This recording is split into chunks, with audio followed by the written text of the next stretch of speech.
Bueno, ¿cómo les va a todos? Espero que se encuentren bien. Damos inicio a la tercera clase dialogada y cuarta clase de la práctica profesionalizante número 5. Mi nombre es Cornejo Diana.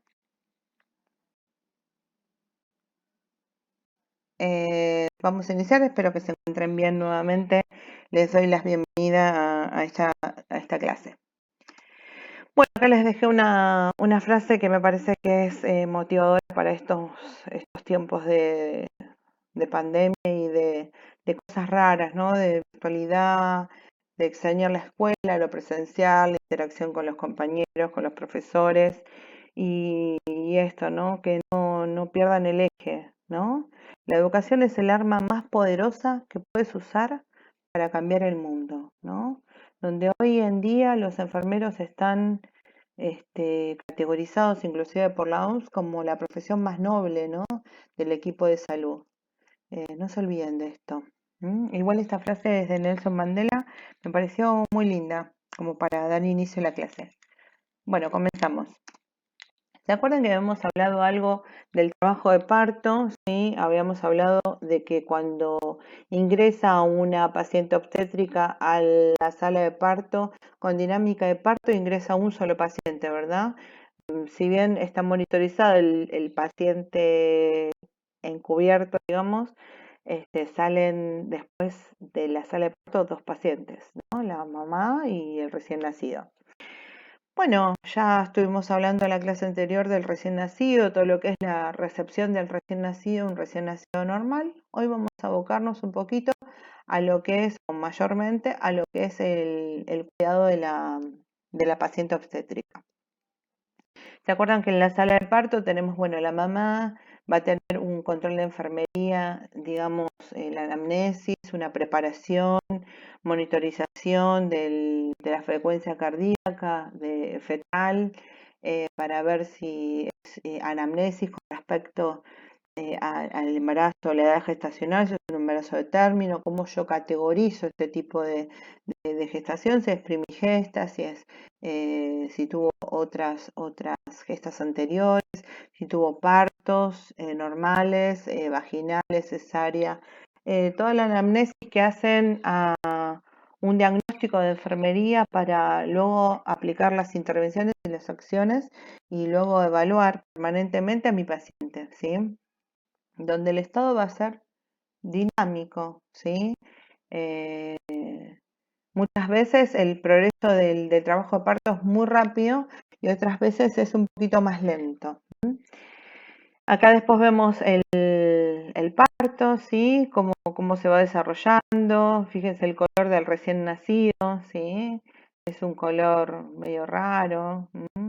¿Se acuerdan que habíamos hablado del Apgar? Les voy marcando los temas que más o menos son de relevancia, ¿no?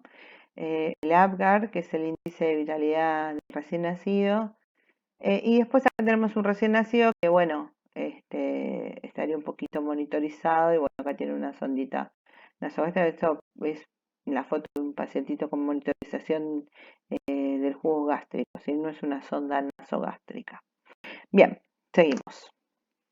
Vamos a hablar propiamente de las complicaciones pre e intraparto, ¿sí? ¿A qué llamamos complicaciones? A ver, ¿cuáles son estas complicaciones de las cuales tenemos que ir interiorizándonos de a poco?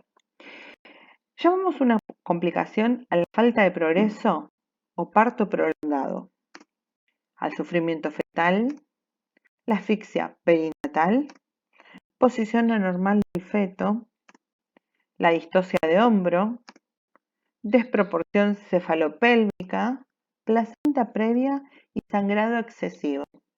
Esas son todas las complicaciones, ¿sí?, que vamos a ir viendo detalladamente y puntualmente cada una de ellas.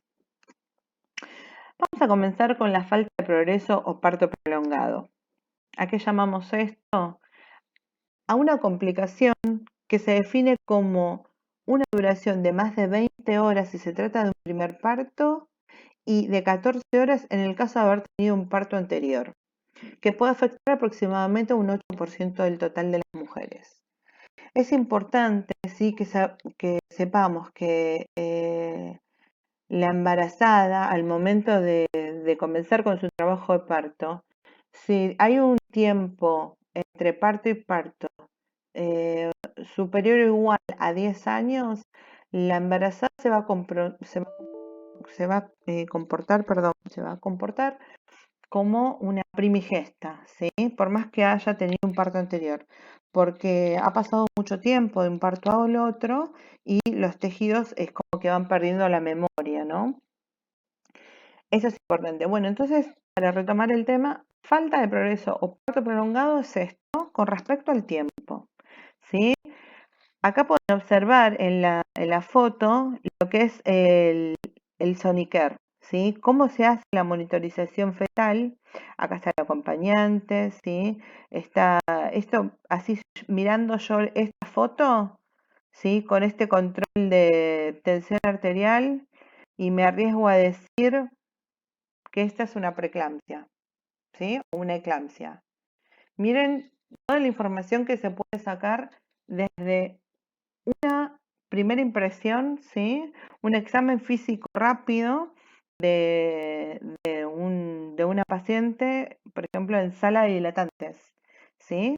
Eso sería sala de dilatantes, una paciente con monitoreado de la presión arterial, porque tiene el brazalete de la presión eh, puesto, no es que hay alguien que se lo colocó y está viendo y se lo vuelve a sacar.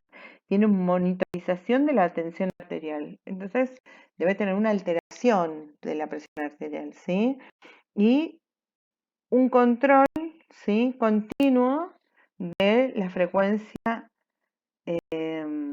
fetal, ¿sí? La frecuencia cardíaca fetal, para una rápida detección de lo que vamos a ver ahora, que llamamos como sufrimiento fetal.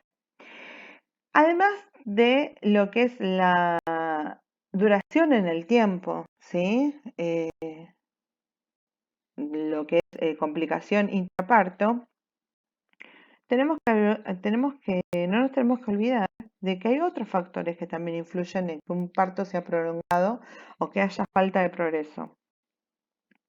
Entonces esto podemos atribuírselo a lo que es la falta de progresión de la dilatación del cuello uterino, ¿sí? Este cuello no se dilata. Una falta de descenso en la presentación fetal, una detención del proceso expulsivo y un agotamiento materno. Todo esto son factores que hacen que sean propicios o plantean un campo de complicaciones dentro de lo que es el pre y el intraparto, ¿sí? Todos estos factores sumados a un agotamiento materno, ¿sí, no? Digamos, un tiempo de parto prolongado y todos estos factores van a determinar que este parto no pueda llevarse a cabo vía vaginal. Yo no tengo una dilatación del cuello, no tengo un descenso del feto para una presentación del feto que esté coronando, que esté bien presentado o tiene una presentación, digamos, complicada, entonces este parto va a desencadenarse de manera quirúrgica, lo que llamamos cesárea, ¿sí? Siempre y cuando el feto no esté en el canal de parto. Si está en el canal de parto, este parto va a ser instrumentalizado, que después vamos a ir más adelante, vamos a ver de qué estoy hablando cuando digo instrumentalizado, ¿sí? Bien, vamos a hablar de otra complicación, sufrimiento fetal. Muy bien, ¿y a qué llamamos sufrimiento fetal o distrés fetal? Igual vamos a referirnos bien a sufrimiento fetal, ¿sí? Esa definición. De esa manera lo vamos a llamar. Es un término que se utiliza en obstetricia para referirse a un estado que altera la fisiología fetal antes o durante el parto, de modo que es probable que su muerte o la aparición de lesiones permanentes en un periodo relativamente breve puedan aparecer en el recién nacido, ¿sí? Es importante que detectemos el sufrimiento fetal. ¿Cómo se detecta el sufrimiento fetal? fácil, ¿sí? Dijimos que el sufrimiento fetal es algo que puede producir un cambio en la fisiología fetal o incluso su muerte, ¿sí? Eh, es algo, digamos, a tener en cuenta. Un recién nacido que nace deprimido, que tiene sufrimiento fetal intraútero, ¿sí? Me habla de que yo puedo tener complicaciones posteriores al nacimiento, ¿sí? Donde yo voy a tener que intervenir conjuntamente con el neonatólogo, depende del grado de sufrimiento y digamos, si nace muy deprimido ese recién nacido, si tiene un Apgar, un test de Apgar muy bajo, entonces sí, yo voy a tener que tener el carro de paro preparado, la recepción la voy a, la sala de recepción la voy a preparar de una manera especial, sabiendo que tenemos un recién nacido deprimido, donde va a haber que reanimar ese recién nacido, ¿sí? No reanimación cardiopulmonar, perdón, sino a veces un apoyo de oxígeno, depende del grado en realidad depende del Apgar, ¿sí? Del cómo esté categorizado ese Apgar en ese recién nacido.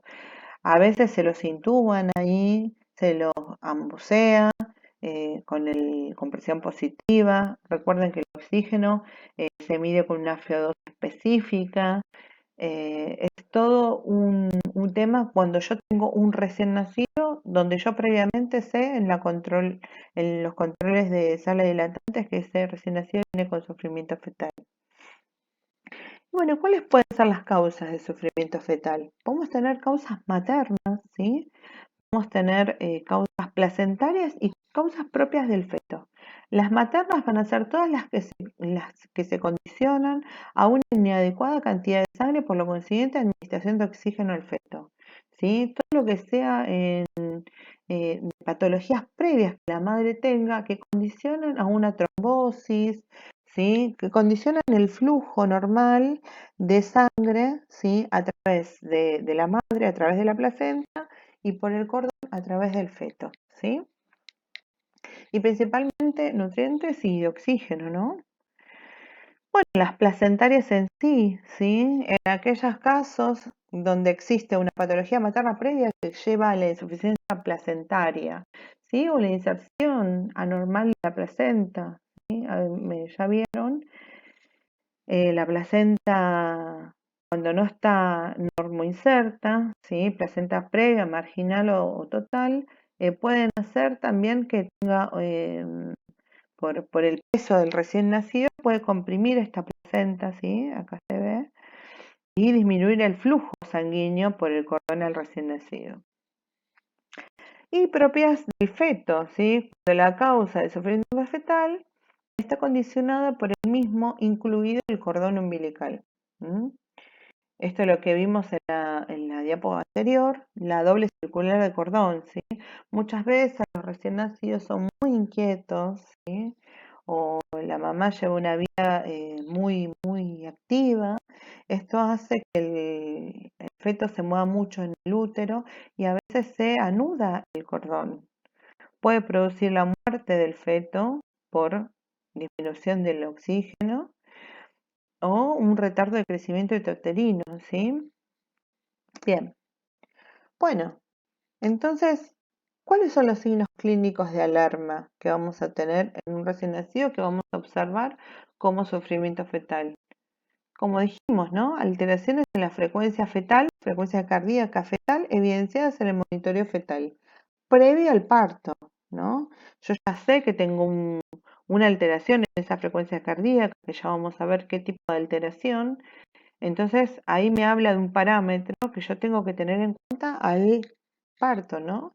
A la sala de recepción, adecuarla a esta necesidad que viene a ser como una urgencia. ¿Se acuerdan que habíamos hablado de periodos cortos de tiempo con altas probabilidades de complicaciones neurológicas, fisiológicas, inclusive de la muerte, ¿no? O sea, es sumamente importante las acciones en tiempo y forma, ¿no? de manera urgente para estos casos de enfermería. Bien, presencia del líquido amniótico, presencia del meconio en el líquido amniótico evidenciada en el periodo de parto, ¿no? Esto, el meconio. Meconio es el contenido intestinal, ¿sí?, del recién nacido. El recién nacido, cuando está en la etapa de gestación, tiene una deglución del líquido amniótico, ¿sí?, que lo rodea. Esto hace que se permeabilice todo lo que es el sistema digestivo. Cuando hay un sufrimiento fetal, ¿sí?, que el recién nacido está sufriendo estas noxas que habíamos hablado, que pueden ser maternas, placentarias o inclusive de ellos mismos, eh, lo que hacen es expulsar el contenido intestinal, que es el meconio, a lo que es la cavidad intraútero, en el saco amniótico, ¿no? Lo que se impregna el líquido amniótico del meconio. ¿Qué pasa? Nosotros lo evidenciamos en la sala de partos. En el periodo expulsivo, ¿sí?, cuando se rompe la bolsa, sale el líquido amniótico, se evidencia que no es claro, sino que tiene esta textura media verdosa. Sabemos que es un nacimiento meconial. Lo que se hace en estos casos es, una vez que se expulsa, ¿sí?, que está el coronamiento y sale la cabecita del recién nacido, se aspiran las fosas nasales, ¿sí?, todo lo que es vía aérea superior, para evitar que una vez que se corte el cordón, en la primera inspiración del recién nacido, este líquido amniótico meconial impacte la vía aérea respiratoria, ¿sí? Por lo consecuente, puede producir lo que llamamos como síndrome de Salam. Salam, síndrome de aspiración del líquido amniótico meconial. Salam, ¿sí? Esto puede tener diferentes impactos en el recién nacido. Puede producir, obviamente va a producir dificultad respiratoria, ¿sí?, pero en diferentes grados. Desde un grado leve hasta un grado muy grave, donde el paciente termina ventilado. Ventilado significa en ARM, asistencia respiratoria mecánica, ¿sí? Entonces, una vez que se evidencia el meconio, esto ya está protocolizado, ya está muy estudiado, se realiza la aspiración de las secreciones del recién nacido previo al corte de cordón, ¿sí? Si el periodo expulsivo es muy efusivo, que no es que es por partes, ¿sí?, que sale todo el recién nacido, se aspiran las secreciones, se clampea el cordón, ahí se corta, porque saben que una vez que se corte el cordón, ya, digamos, el binomio madre-hijos, la vida extrauterina comienza una vez que se corta el cordón y empieza de manera autónoma a tener oxígeno, está recién nacido a través de sus primeras inspiraciones, ¿sí? Los pulmones en la vida intrauterina están colapsados, ¿sí? El recién nacido no respira dentro del vientre materno. El recién nacido se alimenta de oxígeno materno, ¿sí?, y de nutrientes maternos a través de la placenta y del cordón umbilical. Y también vamos a tener alteraciones en el estado SIO-base, ¿sí? El estado SIO-base, perdón, es un estudio que se realiza en la sangre donde vamos a ver más adelante qué tipo de alteraciones en el estado SIO-base vamos a tener. Bueno, ¿se acuerdan que habíamos hablado de frecuencias cardíacas fetales? ¿Qué tipo de parámetros voy a tener? Bueno, sabemos que lo normal, si yo no sé el valor normal, difícilmente pueda detectar alguna anormalidad, ¿no? La frecuencia cardíaca normal en el recién nacido es de 120 a 160 latidos por minuto. Es muy superior al del adulto, por supuesto. Y van a ver que después, a lo largo de la vida, ¿sí?, a medida que este recién nacido se va haciendo, bueno, infante, niño, puber, adolescente, y hasta llegar al adulto, la frecuencia cardíaca va a ir disminuyendo en número, ¿sí? En un primer momento es muy alta. con respecto a otros valores que ustedes ya conocen con anterioridad. Entonces, tomamos como normal o basal de 120 a 160. Bueno, ¿qué es lo que podemos encontrar como alteraciones en la frecuencia cardíaca fetal? Dos modos, bradicardia y taquicardia. O sea, valores por debajo de 120 y valores por encima de 160 como taquicardia, ¿sí? Bradicardia podemos valorarla o catalogarla en leve, moderada y severa, donde vamos a tener una bradicardia severa por debajo de 100 latidos por minuto. Acá sí estamos cerca del paro, ¿sí? No quiero decir que con una frecuencia de 100 latidos por minuto el paciente va a nacer parado, o sea, con una alta probabilidad de paro cardíaco, ¿sí? Pero si el recién nacido nace con esta frecuencia o va a la sala de parto con esta frecuencia, lo más probable es que vaya disminuyendo, ¿sí? La idea es estar preparados.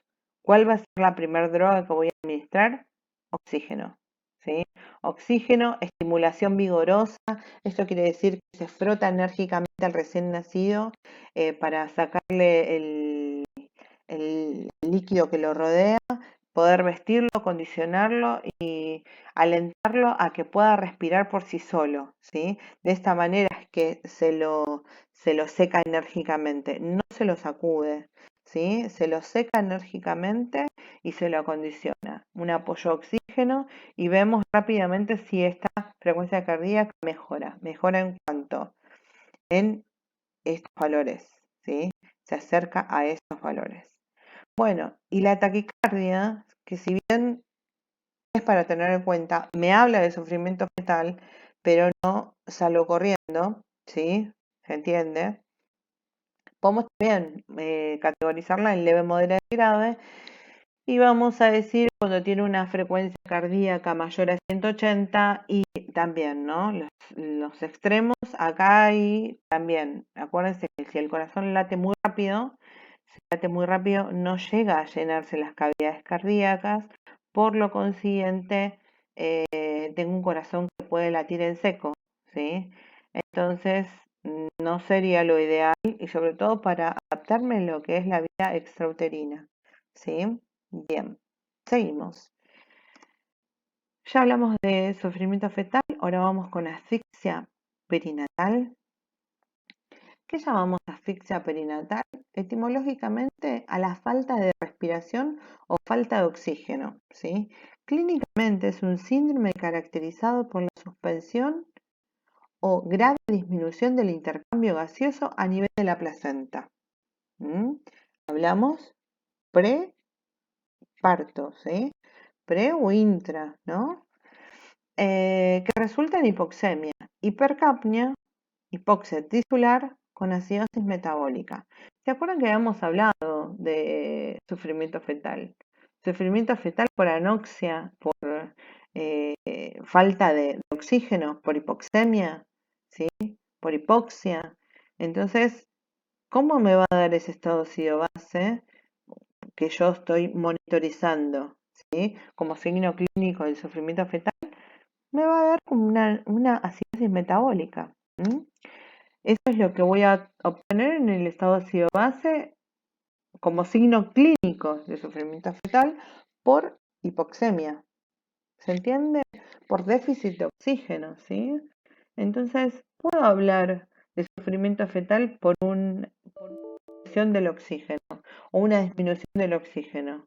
Evidenciada en el estado ácido base, que es el indicador, ¿sí?, más fiable del intercambio gaseoso que voy a tener, ¿sí? De la saturación de oxígeno, la presión parcial de oxígeno que tengo en la sangre, ¿sí? La saturación de oxígeno, hablo de la hemoglobina presente en el glóbulo rojo, que se satura de oxígeno, ¿sí?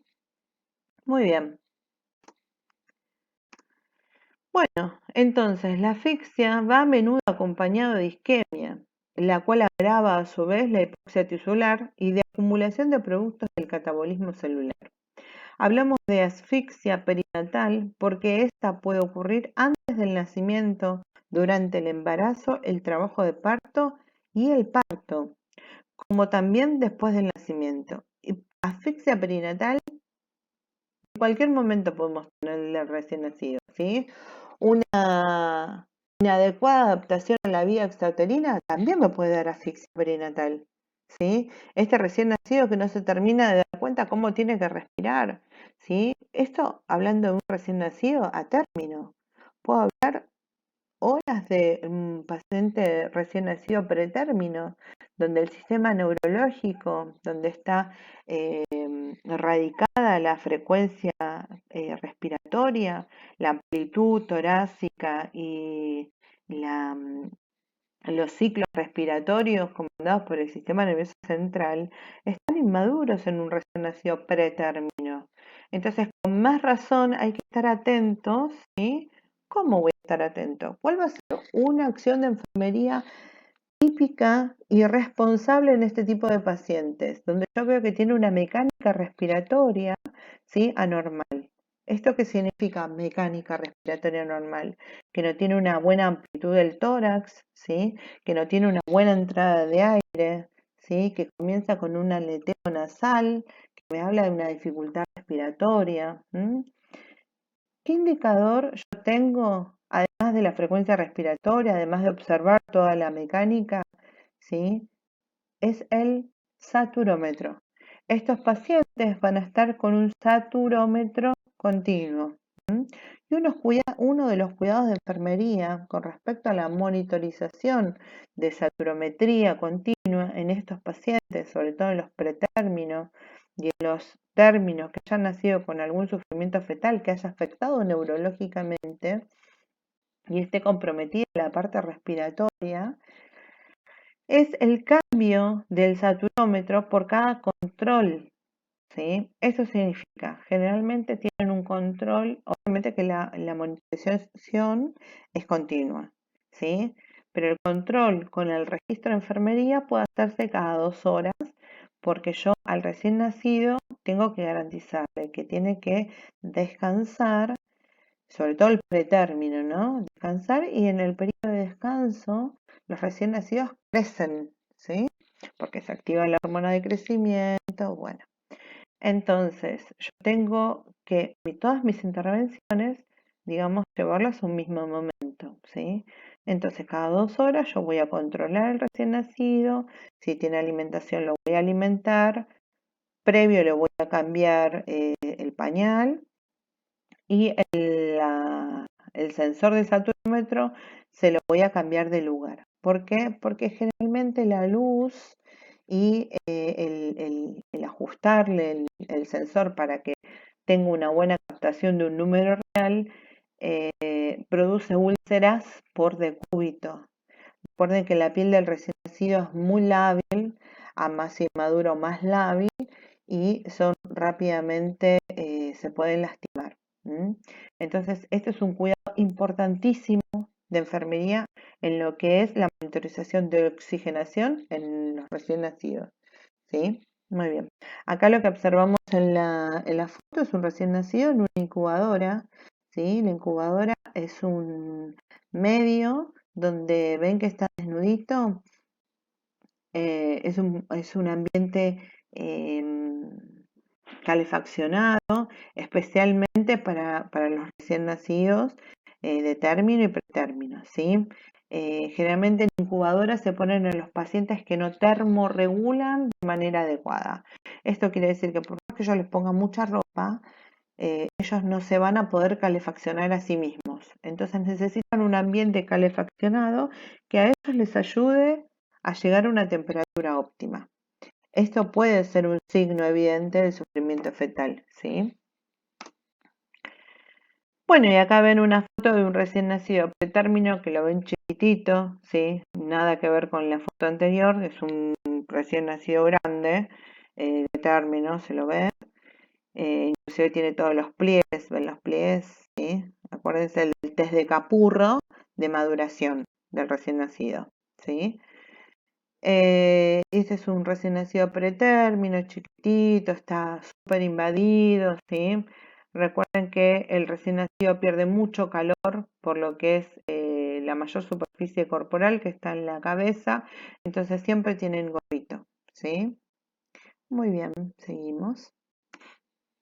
Entonces la asfixia perinatal, ¿sí? Acá vemos dos fotos, ¿sí? Esto es lo que yo le decía, perdón, ahí no se ve, lo que le decía de la monitorización de la saturación. Ve que le ocupa todo el piecito. Entonces se lo tienen que rotar cada 2 horas al otro pie, a la otra mano, ¿sí? En cada miembro. Bien. La foto de arriba es la administración de oxígeno a través de presión positiva, ¿sí? Y están sujetos eh, las cánulas al gorrito. En los sitios de apoyo, ¿sí? Donde están estas mangueritas, generalmente colocamos duoder para que no se lesionen, ¿sí? Porque este dispositivo que tienen acá no lo tienen un ratito, sino lo tienen un tiempo hasta que puedan recuperar lo que es la función respiratoria y autoabastecerse por sí mismo de oxígeno, ¿sí? Bueno, ¿cuál es la asfixia? De la asfixia perinatal, ¿sí? Que es lo que estuvimos hablando todo este tiempo. ¿Cuáles serían los siguientes criterios clínicos que tendrían que tener estos pacientes como para decir, sí, estoy enfrente de una asfixia perinatal? Bueno, lo que vamos a observar es que cumplen los siguientes parámetros. Acidosis metabólica, ¿se acuerdan que hemos hablado de un estado ácido base, ¿no? De la obtención de un estado ácido base que es un laboratorio. ¿Se acuerdan que el valor del pH normal es de 7,35, 7,45? Entonces, para decir que estamos en presencia de una asfixia perinatal, vamos a hablar de una acidosis metabólica profunda. ¿Se acuerdan que hemos hablado de acidosis metabólica? Acá tenemos una acidosis metabólica profunda con un pH de 7 o menor de 7, ¿sí? Bien. Un test de AMCAR, ¿se acuerdan que habíamos hablado? El test de vitalidad del recién nacido, ¿sí? Lo que me dice qué tan vigoroso está ese recién nacido, qué tan los parámetros, ¿no? que valoran al recién nacido, qué tan bien están, ¿no? Al minuto 1 y al minuto 5. Entonces, ese test me va a hablar, ¿sí? De un índice de vitalidad. Y acá, miren, yo tengo que tener un test de Apgar menor a 4, ¿sí? Por más de 5 minutos, o sea, al minuto 1 y al minuto 5. Y pasado el minuto 5, tengo que tener un test de 4. Hablo de un test muy bajo. Y evidencia del compromiso neurológico. Un recién nacido que parezca dormido, así como flácido, hipotónico, ¿sí? Van a escuchar estas dos palabras, hipotónico, dentro de lo que es la sala de recepción. Este hipotónico es como que no contrae, no se mueve, está como un frencito también lo llaman, ¿no? Y compromiso de los otros órganos. Esto significa que no solo el neurológico se ve comprometido, sino que podemos tener alteraciones cardiológicas, pulmonares, como hablamos recién, o renales, ¿no? De los órganos nobles, compromiso de los órganos nobles. Bueno, vamos a hablar ahora de posición anormal del feto, desproporción cefalopélvica, distocia del hombro, placenta previa y sangrado excesivo. Bueno, posición anormal del feto y distocia de hombro. Vamos a la distocia fetal al tamaño anormalmente grande y a la posición que dificultan en el parto.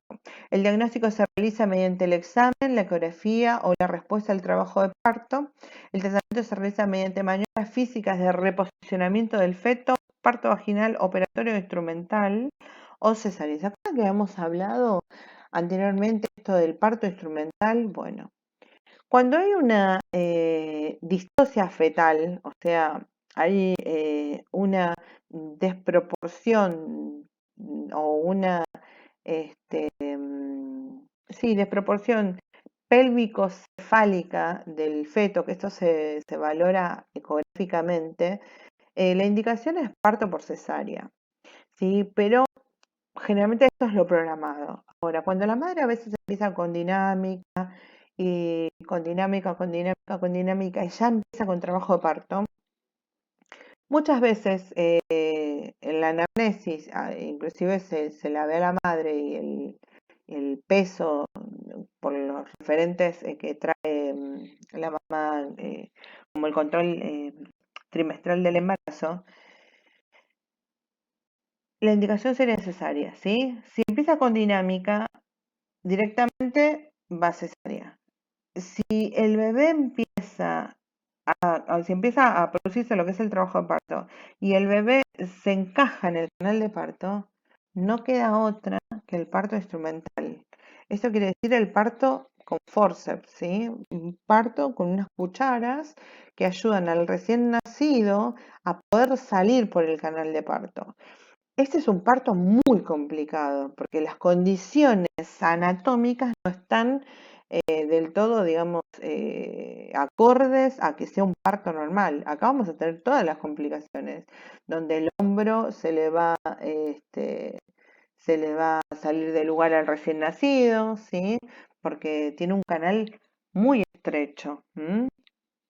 Generalmente ocurre en lo que son las madres diabéticas que tienen recién nacidos o fetos macrosómicos, es decir, de altos pesajes, o sea, fetos grandes, y a veces no es la desproporción cefalopélvica, sino que son fetos grandes con indicación de cesárea, ¿sí? Eh, entonces tenemos que tener en cuenta esto, ¿no? Eh, digamos, cuando se utiliza un parto instrumental, o a qué llamamos parto instrumental. Ahí van a ver en el link que yo les puse acá diferentes tipos de presentaciones,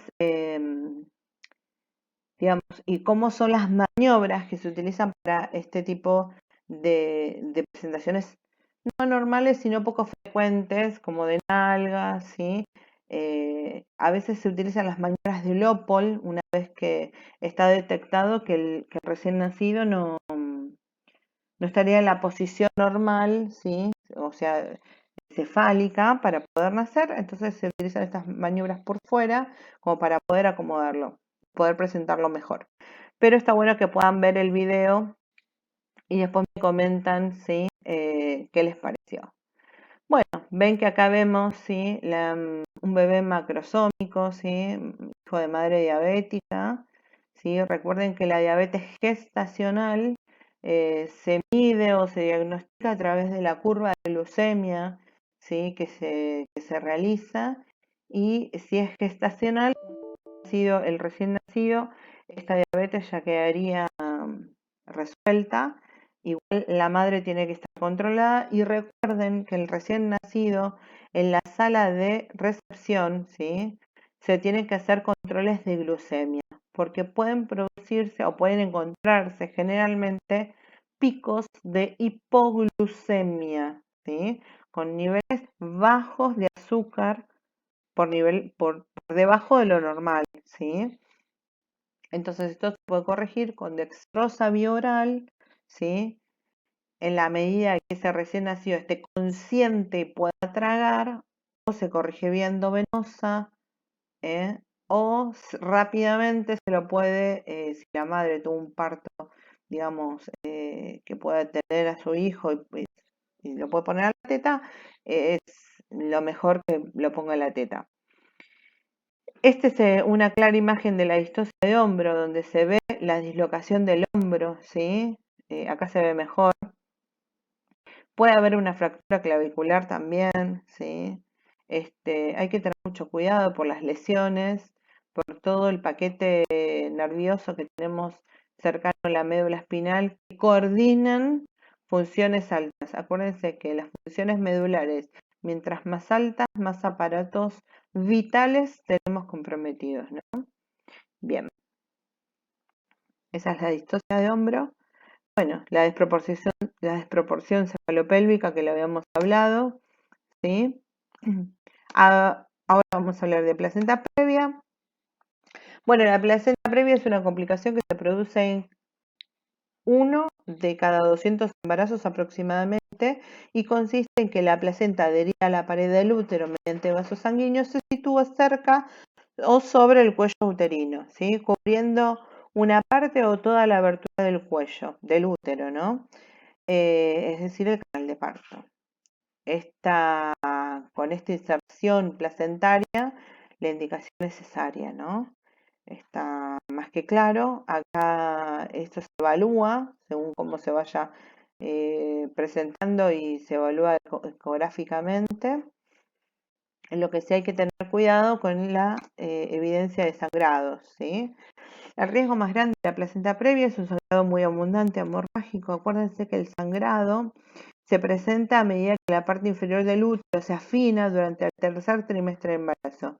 Lo que tenemos que tener en cuenta, ¿sí?, es que el sangrado sea siempre oscuro. Si es rojo rutilante, debe acudir urgentemente a la guardia. Esto tienen que enseñárselos a las madres. Recuerden que nosotros somos agentes de educación, agentes de salud comprometidos en lo que es la educación, ¿sí?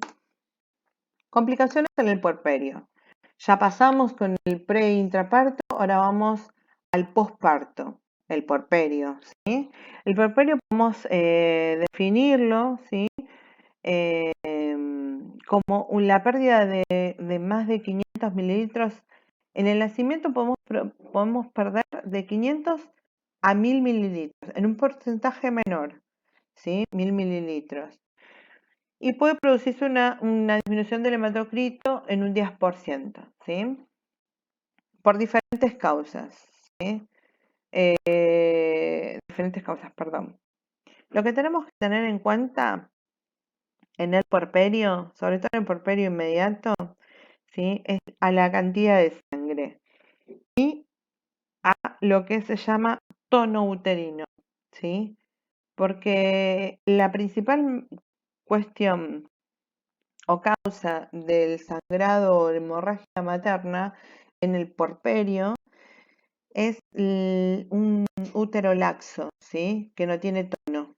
Así que ojo con esto cuando vayamos a hacer la exploración del examen físico, que vayamos a valorar lo que son las pérdidas sanguinolentas si observamos un útero laxo. ¿Cómo tiene que estar el útero? El útero tiene que estar retrotrayéndose y abombado, ¿sí?, como si fuera una pelota. Recuerden que una vez que se produce el alumbramiento y comienza el puerperio, al alumbramiento de la placenta, todos los órganos empiezan a volver a sus lugares normales, ¿sí? Esto tarda, no es inmediato, tarda un tiempo. Pero el útero es el órgano que, digamos, más rápido va a empezar a reaccionar a esto, ¿sí? Un útero laxo, vuelvo a repetir, es un indicador de que algo está mal, ¿sí? Acá tenemos una esquemita de las causas de mortalidad materna y los porcentajes. Miren lo que es el porcentaje de hemorragia, ¿sí? De hemorragia. Lo que hace que haya un importante porcentaje de mortalidad materna con respecto a las hemorragias. No así tanto las infecciones, la preeclampsia, etcétera, etcétera. Bien, entonces vamos a ver que el puerperio es el tiempo que se extiende desde el final del alumbramiento o tercera etapa del parto, del trabajo de parto, y durante el mismo las modificaciones gravídicas de los órganos y sistemas maternos retornan al estado previo al embarazo, ¿sí?, como habíamos dicho. Se acepta que el periodo de duración de 45 a 6 semanas posteriores al alumbramiento, y lo vamos a categorizar en puerperio inmediato, mediato y tardío. ¿Cuáles son las complicaciones durante el puerperio? Bueno, como dijimos, ¿no?, la principal causa, ¿sí?, de complicación, de muerte materna, es la hemorragia posparto. ¿Dónde? ¿En qué periodo? En el puerperio. ¿En qué periodo más importante dentro del puerperio? Ahora vamos a hablarlo. El 20% de las mujeres pierden más de 500 mililitros, ¿sí? Estamos hablando de todo lo que es el parto y el puerperio. 500 mililitros de sangre, algunos un porcentaje un poco menor, pierden un poquito más de 1000 mililitros. Acuérdense que cuando yo pierdo sangre, no solo estoy perdiendo plasma, sino que pierdo, evidentemente, el componente hemático, sino que pierdo glóbulos rojos. Y el glóbulo rojo es el transporte del oxígeno, ¿sí? Del oxígeno al cuerpo, a los órganos, al cerebro, ¿sí? Es normal ver a las madres parturientas agotadas, sobre todo si fue un parto vaginal, ¿sí? No significa que los partos por cesárea no pierdan sangre, ¿sí? Muchas veces van a ver que en algunos, sobre todo lo que son sanatorios privados, hay algunos obstetras que cuidan a las madres y les dan alguna medicación para descansar, como una benzodiazepina. Esto estaría contraindicado en lo que es la alimentación eh, al recién nacido, ¿no? Porque atraviesa lo que es la leche materna, esta medicación. Entonces, ojo, nuestro trabajo de enfermería es mirar y observar, ¿sí? La medicación que tiene la madre y qué medicación puede atravesar esta barrera y puede llegar con consecuente al recién nacido. Recuerden que la primera leche, que se llama calostro, que es la leche inicial, es sumamente importante que el recién nacido la reciba, ¿sí? No podemos suplementarlo en su primera alimentación porque no sería lo recomendado para el recién nacido, debido a que el calostro tiene muchas inmunoglobulinas, ¿sí? Es rica en esta línea de defensa, ¿sí? Para el recién nacido, y además la lactancia materna favorece el vínculo madre-hijo, ¿sí? Acuérdense que en el puerperio podemos tener todas esas manifestaciones, este, digamos, contradictorias a lo que es la poca fomentación del vínculo. Bueno, por eso lo vamos a ver en su más a fondo cuando veamos puericultura y lo que es lactancia materna. ¿Sí? Bueno, sigamos con el nuestro. Dijimos la anemia previa, ojo, hay mujeres que ya de por sí ya vienen arrastrando una anemia.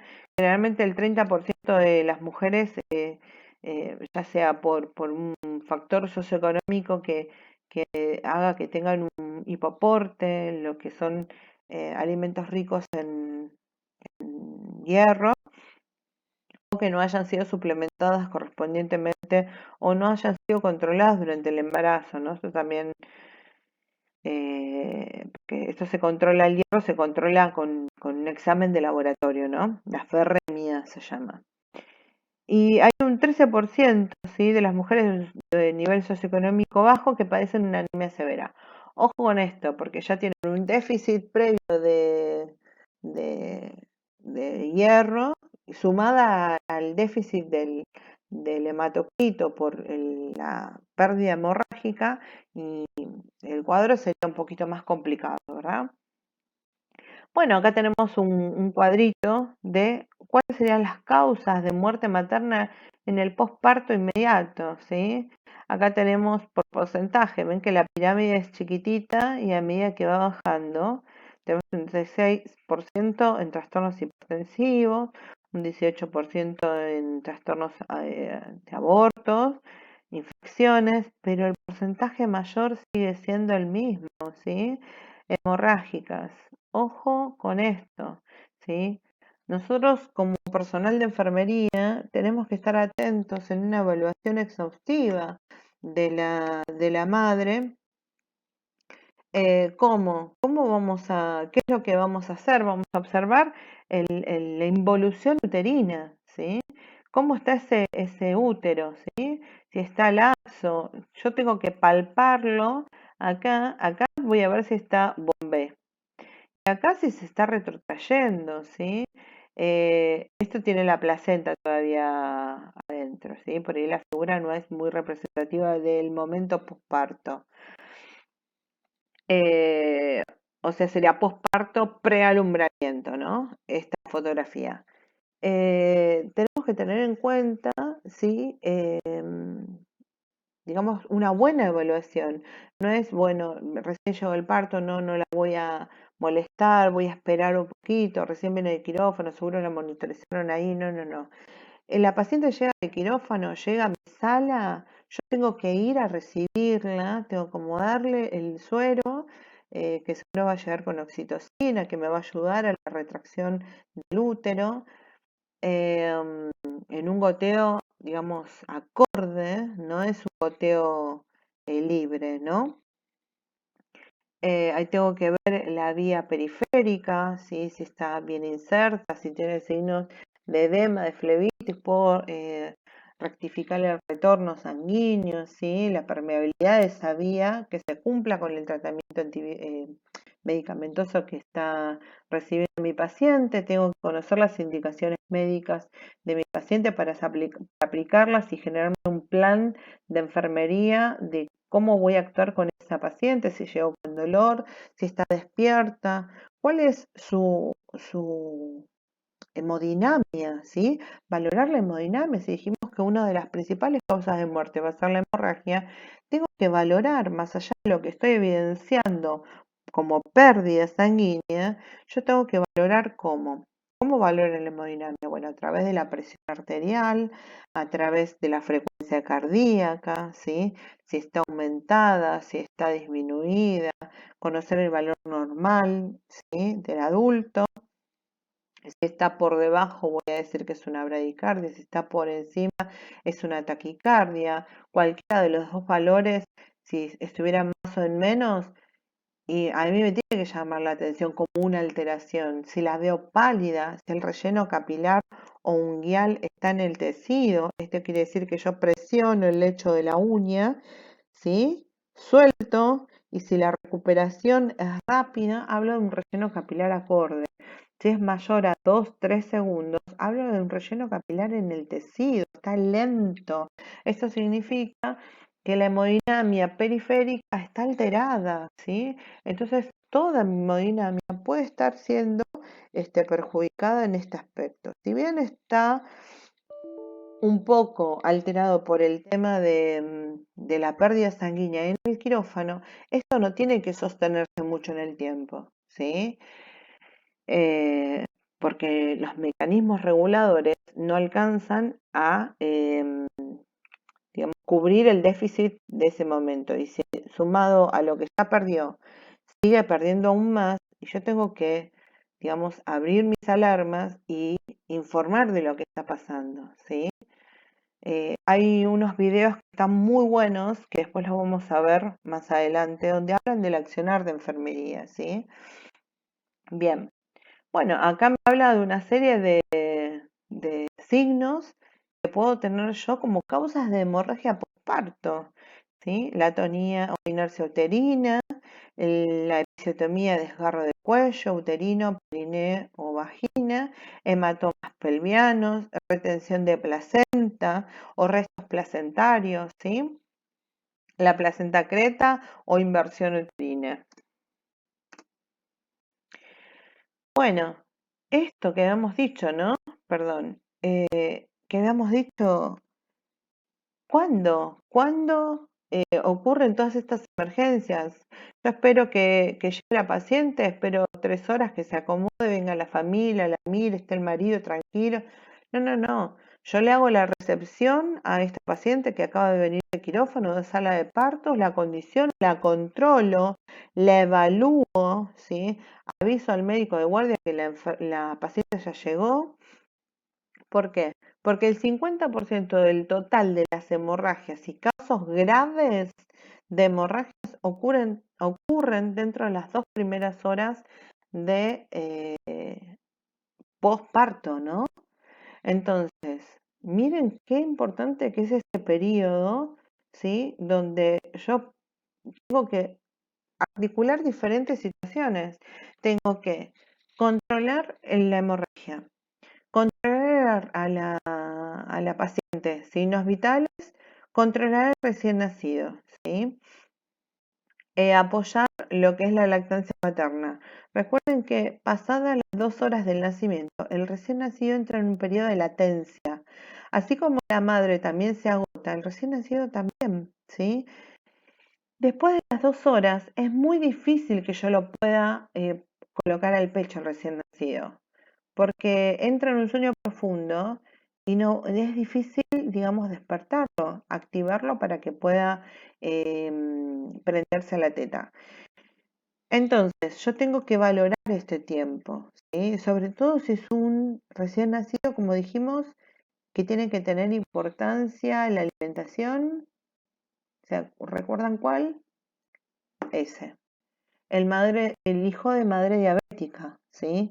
A ese recién nacido tengo que hacerle un dextro, tengo que controlar la glucemia, tengo que ponerlo rápidamente al pecho. Si la madre no tiene bajada de leche y no me queda otra que darle dextrosa o un complemento, ¿sí? Pero si la madre es multípara, tiene buena bajada de leche, entonces se lo pone a la teta, ¿sí? Perfecto. Seguimos. Entonces, ¿ven cómo todo se va resumiendo en lo que son cuidados de enfermería? ¿Cuál es el rol importante de la enfermera en todos estos detalles y como comunicador a los diferentes actores del equipo de salud? Le va a informar al médico del piso que llegó la paciente. ¿Cuáles son las condiciones en las que llegó?